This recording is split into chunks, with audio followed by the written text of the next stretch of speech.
Hello students, my name is Sandeep Khatri and I welcome you to law semester Q&A series.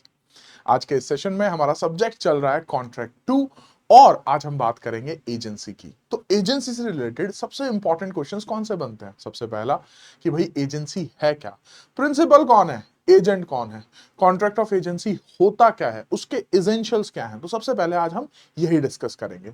उसके बाद हम देखेंगे कि what are the methods to create the contract of agency और last में हम बात करेंगे कि एक एजेंट के क्या राइट्स होते हैं और क्या ड्यूटीज होते हैं। तो स्टार्ट करते हैं इस सेशन को विदाउट वेस्टिंग अ सेकंड। सबसे पहला सवाल आपके सामने, question number 7, what is agency? Agency क्या है और इसके एसेंशियल्स क्या है एक वैलिड एजेंसी के? तो इसके आंसर में सबसे पहली चीज आएगी कि ये आपका एक स्पेशलाइज्ड कॉन्ट्रैक्ट है। यस, जैसे कि जब हम बात करते हैं कॉन्ट्रैक्ट एक्ट की तो आपके पहले सेक्शन 1 से लेके सेक्शन 75 तक, that is your general principles of contract. और उसके बाद जब हम बात करते हैं इंडेमनिटी की, गारंटी की, बेलमेंट की, प्लेज की, एजेंसी की, तो ये आ जाते हैं in the category of specialised contract. अब स्पेशलाइज्ड कॉन्ट्रैक्ट क्या होता है सर? स्पेशलाइज्ड कॉन्ट्रैक्ट का मतलब है कि एक कॉन्ट्रैक्ट ही है लेकिन वो एक स्पेसिफिक सब्जेक्ट मैटर से डील करता है। जैसे कि एजेंसी का जो कॉन्ट्रैक्ट है वो आपके प्रिंसिपल और एजेंट के बीच में जब कॉन्ट्रैक्ट होता है तो फिर उस कॉन्ट्रैक्ट को हम कहते हैं द कॉन्ट्रैक्ट ऑफ एजेंसी। आइए पढ़ते हैं क्या होता है contract of agency. Agency is a legal relationship, तो एक रिश्ता है और वो भी कौन सा? Legal, where one person, the agent, is authorized to act on behalf of another, that is the principal, to create legal relations with a third party। तो बेसिकली यहां पर दो पार्टीज हैं, एक तरफ है प्रिंसिपल, एक तरफ है एजेंट। अब जो प्रिंसिपल है वो किसी थर्ड पार्टी से डील करना चाहता है लेकिन उसके पास खुद इतना टाइम नहीं है कि वो अपने आप को रिप्रेजेंट कर सके, डील कर सके। तो उसके लिए वो किसको लेकर आता है? एजेंट को पिक्चर में लेकर आता है। और एजेंट क्या करता है यहां पे? इन शॉर्ट रिप्रेजेंट करता है प्रिंसिपल को in front of third party. यहां पे you can take help from section 182 as well, जो कि एजेंट और प्रिंसिपल को डिफाइन करते हैं। एजेंट कौन है? इज अ पर्सन एम्प्लॉयड, जिसको जो है एम्प्लॉय रखा गया है to do any act for another or to represent another in the dealings with the third person. ये जो अनदर है या जिस रिप्रेजेंटेशन अनदर है, यहां पर हम बात कर रहे हैं प्रिंसिपल की। द पर्सन फॉर हुम सच एक्ट इज डन, जिसके लिए वो सारा का सारा एक्ट हो रहा है, उस पर्सन का नाम है प्रिंसिपल। तो I hope who is principal and who is agent, आपको दोनों ही का मीनिंग बहुत अच्छे से क्लियर हो गया है। अब जब हमें यह पता लग गया है व्हाट इज एजेंसी, तो अब हम आते हैं हमारे नेक्स्ट पार्ट पे कि एसेंशियल्स क्या हैं फॉर अ वैलिड एजेंसी। तो इसमें सबसे पहला आता है agreement between the parties. Why agreement? देखिए, एग्रीमेंट इसलिए क्योंकि स्पेशलाइज्ड कॉन्ट्रैक्ट है तो एग्रीमेंट तो चाहिए ही चाहिए। अब उसकी फॉर्म कुछ भी हो सकती है, एक्सप्रेस भी हो सकती है, इंप्लाइड भी हो सकती है। You can relate this concept with section number 9 of Indian Contract Act as well, जो कि ये बात करता है कि एक कॉन्ट्रैक्ट जो है वो ओरल भी हो सकता है, रिटन भी हो सकता है और बाय कंडक्ट भी हो सकता है। तो जब जब लिख कर, बोलकर चीजें होंगी तो उसे हम कहते हैं एक्सप्रेस, और जब भी हमारे कंडक्ट से चीजें होंगी उसे हम कहते हैं इंप्लाइड। तो that is our very first essential. उसके बाद आ जाते हैं प्रिंसिपल मस्ट बी कॉम्पिटेंट। तो कॉम्पिटेंसी, जैसे कॉन्ट्रैक्ट में जब हम कॉम्पिटेंसी की बात करते हैं तो सेक्शन 10 में जो वन ऑफ द एसेंशियल है that is about competency of the parties, जो कि रीड विद किया जाता है सेक्शन 11 एंड 12 के साथ। तो उसी तरीके से जो प्रिंसिपल है, क्या उसका मेजर होना जरूरी है, क्या उसका साउंड माइंड होना जरूरी है? तो आंसर इज यस, जो प्रिंसिपल है दैट मस्ट बी कॉम्पिटेंट। तो ये बात सेक्शन 183 में भी बहुत साफ साफ शब्दों में लिखी गई है। लेकिन जब आप उसके साथ सेक्शन 184 पढ़ते हैं तो एजेंट का जो है मेजर होना या साउंड माइंड होना is not essential, which means कि एक माइनर भी एजेंट हो सकता है। लेकिन यहां पर एक छोटा सा ट्विस्ट है कि इन केस अगर जो माइनर है वो एजेंट है तो उन सर्कमस्टांसेस में जो भी एजेंट की लायबिलिटीज होती हैं वो आप इनकर नहीं कर सकते हैं टुवर्ड्स द माइनर। रीजन क्या है कि भाई एजेंट की जो लायबिलिटीज हैं वो अगर माइनर है तो एजेंट की लायबिलिटीज उस पर क्यों नहीं लगेंगी? रीजन क्या है उसके पीछे? तो law protect the interest of the minor. क्यों? क्योंकि माइनर अभी इतना मैच्योर नहीं है कि वो अपने इंटरेस्ट को प्रोटेक्ट कर सके। तो इसीलिए चाहे वो सिविल लॉ हो, चाहे वो क्रिमिनल लॉ हो, लॉ जो है वो आपके माइनर के इंटरेस्ट को प्रोटेक्ट करता है। नेक्स्ट पर आते हैं जी। तो ये हमने एलिजिबिलिटी क्राइटेरिया भी कर लिया है कि कौन प्रिंसिपल हो सकता है, कौन एजेंट हो सकता है। सेक्शन 183 एंड 184 को आप यहां पे मेंशन कर सकते हैं। And then last one is consideration not necessary, section number 185। तो what is consideration, section 2D of Indian Contract Act define करता है। और 2D के साथ ही हम पढ़ते हैं सेक्शन नंबर 25, जो कि कहता है कि भाई अगर कंसिडरेशन नहीं है तो आपके एग्रीमेंट क्या हो जाएगा, वॉइड हो जाएगा। हाँ, वहां पर कुछ आपकी एक्सेप्शंस भी गिवन है, that is all together a different thing, लेकिन जनरल रूल तो यही है कि कंसिडरेशन हमें चाहिए ही चाहिए। लेकिन जब आप स्पेशलाइज्ड कॉन्ट्रैक्ट एजेंसी की बात करते हैं तो सेक्शन 185 ये क्लियर करता है कि कंसिडरेशन की जरूरत नहीं है, और बिना नो कंसिडरेशन के भी एक वैलिड जो है स्पेशलाइज्ड कॉन्ट्रैक्ट ऑफ एजेंसी बन सकता है। अब एक बहुत अच्छा एग्जांपल मैं आपको देता हूं ताकि आप जिंदगी भर नहीं भूलेंगे कि कंसिडरेशन नहीं चाहिए होती है। ठीक है, अच्छा एक चीज और, सेक्शन 185 को you can read with section 25 as well. ठीक है, तो उसकी एक्सेप्शन में आप वहां पर एड ऑन कर सकते हैं। ठीक है, जैसे सेक्शन 25 की एक्सेप्शन एक तो आपकी ये हो जाती है 185, और एक और आप जो ऐड ऑन कर सकते हैं ग्रेटिट्यूअस कॉन्ट्रैक्ट। तो जो आपका ग्रेटिट्यूअस बेलमेंट का कॉन्ट्रैक्ट जो होता है वो भी विदाउट कंसिडरेशन एक वैलिड कॉन्ट्रैक्ट बन जाता है। अब लेते हैं एक एग्जांपल कि भाई कैसे बिना कंसिडरेशन के बन जाता है। तो मुझे लगता है कि आप सबने कभी ना कभी इंटर्नशिप्स की होंगी, और वो सारी की सारी इंटर्नशिप्स जिसमें आपको कोई पैसा नहीं मिल रहा है, वहां पे कॉन्ट्रैक्ट ऑफ एजेंसी जो है वो किया जा सकता है। तो विच मीन्स कि बिना रेम्युनरेशन के भी एक वैलिड कॉन्ट्रैक्ट ऑफ एजेंसी माना जाएगा। ठीक है, so these are the all important essentials of the valid agency. Next question पर आते हैं, क्वेश्चन नंबर 8, जो कि बात करता है व्हाट आर दी मेथड्स, कौन कौन से तरीके हैं जिससे आप एजेंसी का क्रिएशन कर सकते हैं। तो सबसे पहला तो है आपका, अब इनको एक पॉइंट भी बना सकते हो, मैंने अलग अलग बनाया, आप अलग अलग भी बना सकते हो। First one is bye express agreement, second one is bye implied. Express जैसा कि मैंने आपको बताया रिटन और ओरल, और इम्प्लाइड में आपका कॉन्सेप्ट आ जाता है द कॉन्सेप्ट ऑफ कंडक्ट। ठीक है जी। सेक्शन 186 क्या कहता है कि एजेंट की जो अथॉरिटी है वो एक्सप्रेस भी हो सकती है और एम्प्लाइड भी हो सकती है। सेक्शन 187 भी आप यहां पे पढ़ सकते हैं, the definition of express and implied authority, और वो भी यही कहती है वर्ड्स स्पोकन, बोले हुए या लिखे हुए। ठीक है जी, तो वो आपके एक्सप्रेस में फॉल कर जाएंगे। And an authority is said to be implied when it is to be inferred from the circumstances of the case. तो जब आपको सर्कमस्टांसेस से कुछ चीजें निकालनी पड़ेंगी कि नहीं नहीं नहीं नहीं, एक्सप्रेस नहीं था लेकिन इम्प्लाइड था, तो भी वो आपका जो है कॉन्ट्रैक्ट ऑफ एजेंसी जो है वो बन जाएगा। नेक्स्ट थर्ड वन आता है आपका by the concept of estoppel. हाँ जी, तो जो आपका एस्टॉपल का कॉन्सेप्ट है उससे भी आपका क्रिएशन ऑफ एजेंसी हो सकता है। इसमें आपका सेक्शन नंबर आता है सेक्शन 237, जो कि क्या बात करता है, liability of principal inducing belief that agents unauthorised acts were authorised. तो बेसिकली क्या हो रहा है कि प्रिंसिपल क्या कह रहा है कि आपको जो है ऑलरेडी पावर दे दी है।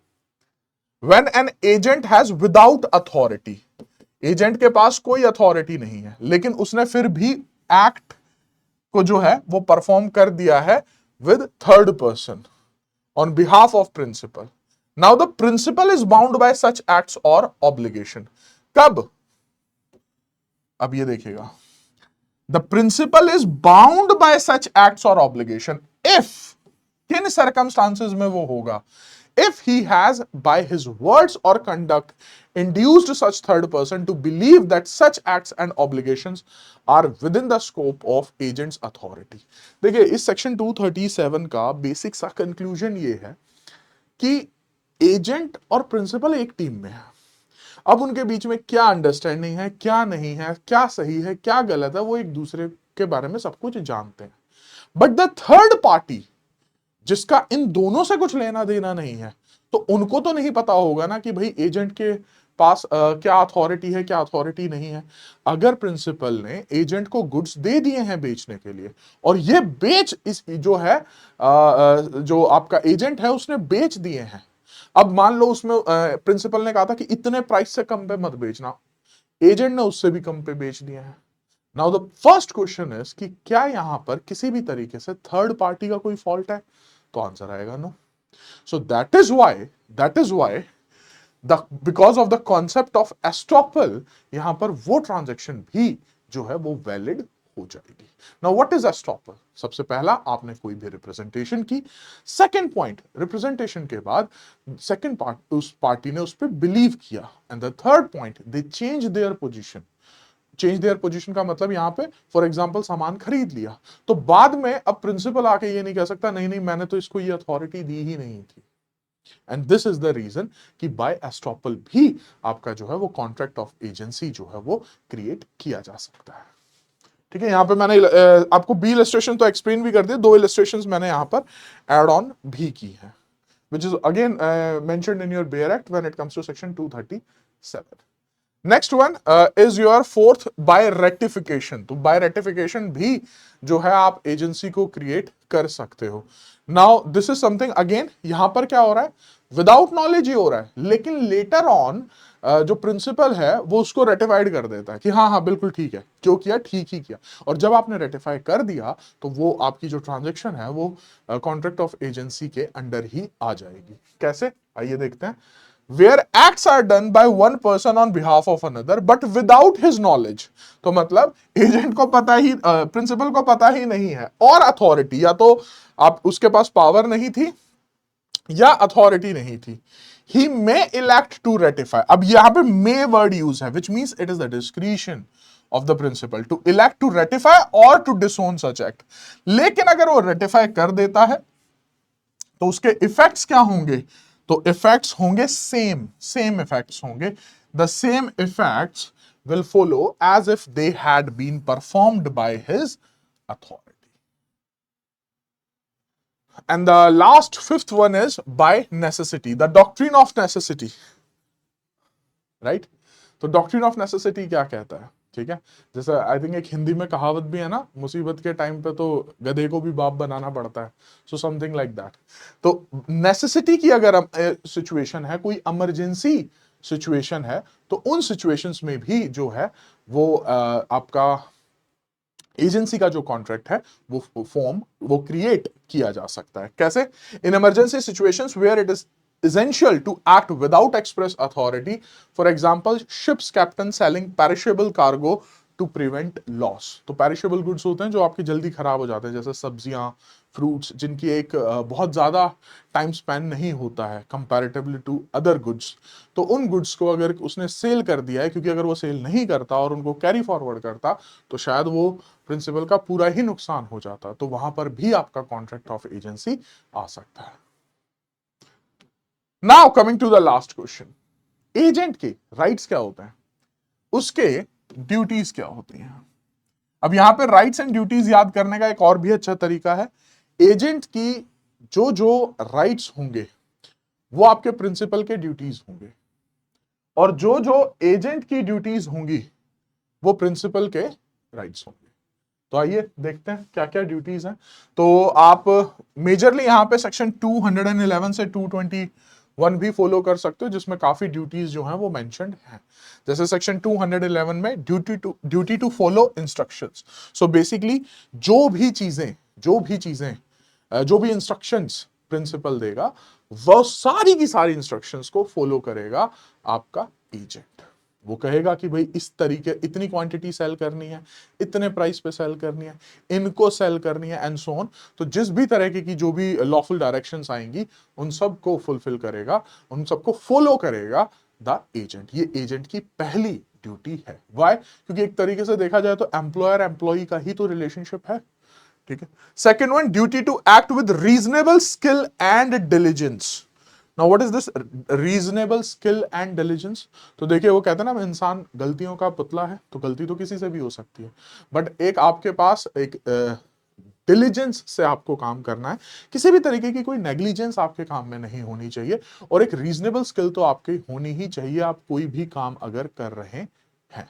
ठीक है, अब वो स्किल क्या हो सकती है, that again depends upon business to business.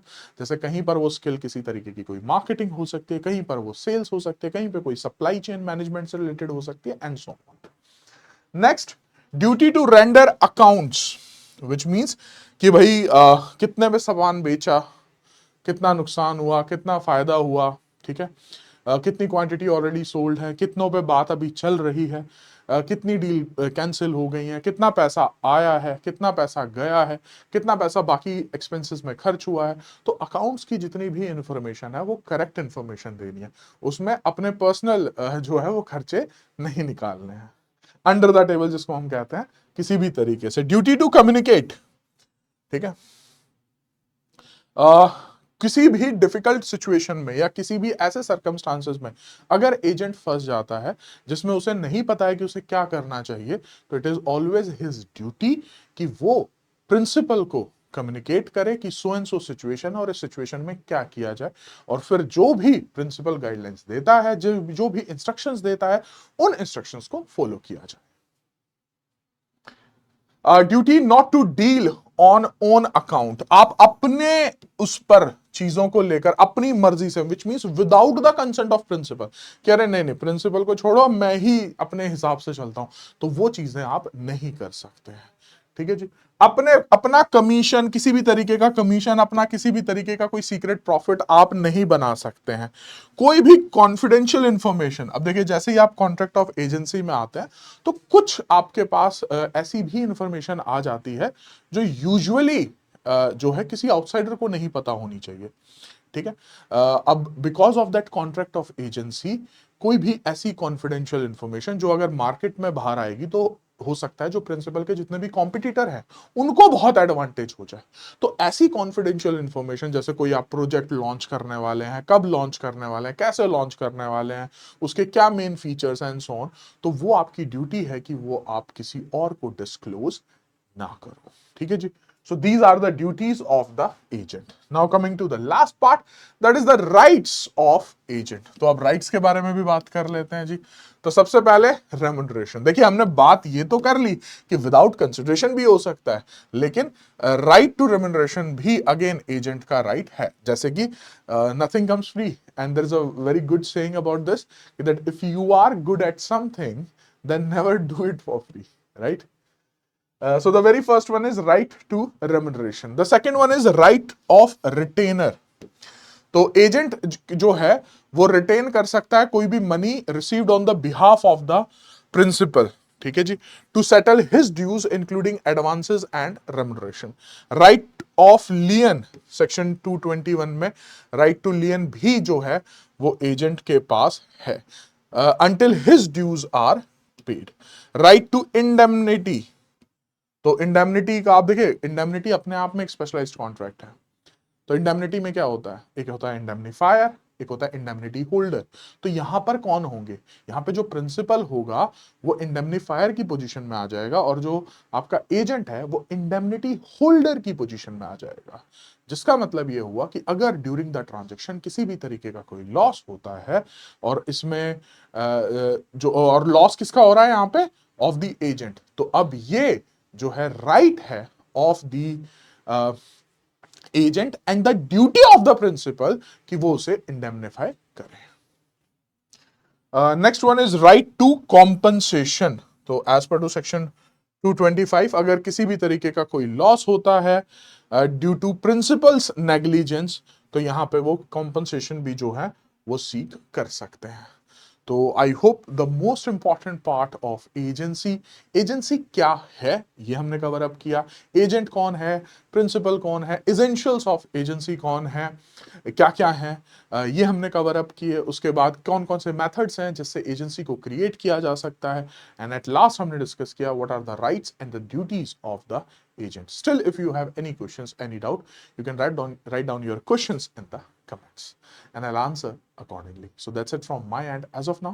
See you in my next video. Till then, yes, it's time to say